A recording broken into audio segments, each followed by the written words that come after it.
সেই দেয়ালের ভিতরে এমন আমি আগুন জ্বালিয়ে দিব রে বান্দা, যেই আগুনটা দুনিয়ার আগুনের চাইতে 70 গুণ বেশি ভয়ানক আগুন হবে। বান্দারে, সেই জাহান্নামের আগুনের মধ্যে তুমি জ্বলতে জ্বলতে যখন সেই আগুন থেকে একটু বাহির হইতে চাইবা, বান্দারে, সেই জাহান্নামের আগুনের মধ্যে জ্বলতে জ্বলতে যখন তুমি জাহান্নামের আগুনটা সহ্য করতে পারবা না, বান্দা, তুমি যখন চাইবে একটু বাহির হইতা, তখন বাহির হইতে পারবা না।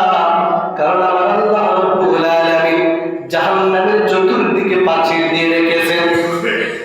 আপনি যখন জাহান্নামের আগুনে জ্বলতে জ্বলতে মাওলার দরবারে ফরিয়াদ করবেন, রে মালিক, মালিক রে, জাহান্নামের আগুনের মধ্যে আমি জ্বলতে জ্বলতে আমার অবস্থাটা এমন ভয়াবহ হয়েছে রে, আমার এখন বিশাল পানির পিপাসা পাচ্ছে।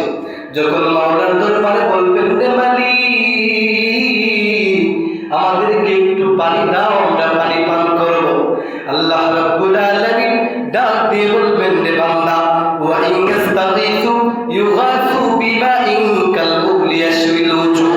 বান্দারে, তোরে যখন আমি দুনিয়ার জমিনে পাঠাইয়া দিয়েছিলাম, তোকে আমি বলেছিলাম আমার হুকুম মানার জন্য, বান্দারে তুই আমার কথাটা শুনস নাই। বান্দা, তোকে আমি বলেছিলাম নামাজ পড়ার জন্য, নামাজ পড়স নাই। বান্দা, তোকে আমি বলেছিলাম এই রাস্তা দিয়ে চলবে না, তুই আমার কথা শুনস নাই। বান্দারে, শুইনালো আজকে তুই জাহান্নামের আগুনের মধ্যে জ্বলতে জ্বলতে তোর এমন পানির পিপাসা হচ্ছে রে, আমি তোকে পানি দিব না, পানি দিব না।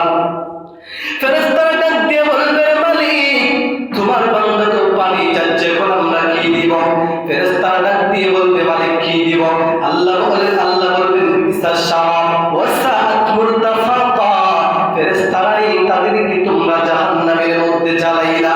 জাহান্নামের মধ্যে জ্বলার পর তাদের রক্তপুঞ্জগুলো একটি জায়গার মধ্যে জমা হয়েছে। ফেরেশতারাই সেই রক্তপুঞ্জগুলো একটি গ্লাসের মধ্যে নিয়া তাদের হাতের মধ্যে তোমরা দাও।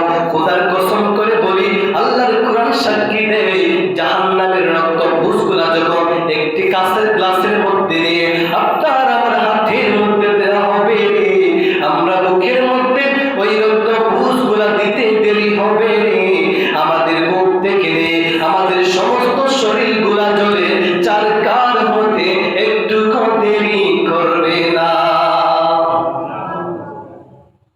সেই জাহান্নামের আযাব সহ্য করতে পারবেন?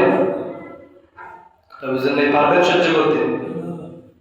যার চতুর্দিকে থাকবে দেয়াল ফিরানো, যেমন মনে করেন এটা একটি ঘর, যে ঘরের দরওয়াজা বন্ধ, এখন যদি এই ঘরের মধ্যে একটি কেউ আগুন জ্বালিয়ে দেয়, তখন যদি আমরা বাহির হতে পারি না, তখন আমাদের অবস্থাটা কেমন হবে? তা বুঝেন নাই? আর দুনিয়ার আগুনের চাইতে 70 গুণ বেশি ভয়ানক আগুন হবে জাহান্নামের আগুন।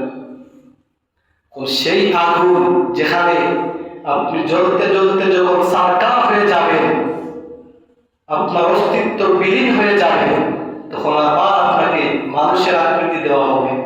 তারপর যখন আপনি মাওলার কাছে বলবেন, মালিক, অনেক পানির পিপাসা হচ্ছে, একটু পানি দাও, আপনাকে এমন পানি দিবেন যেই পানি আপনাকে পুরানোর পর আপনার শরীর থেকে যে পুরানোর পর রক্তপুঞ্জ বাহির হয়েছে, ওই রক্তপুঞ্জগুলো একটি গ্লাসের মধ্যে নিয়ে আপনাকে দেওয়া হবে।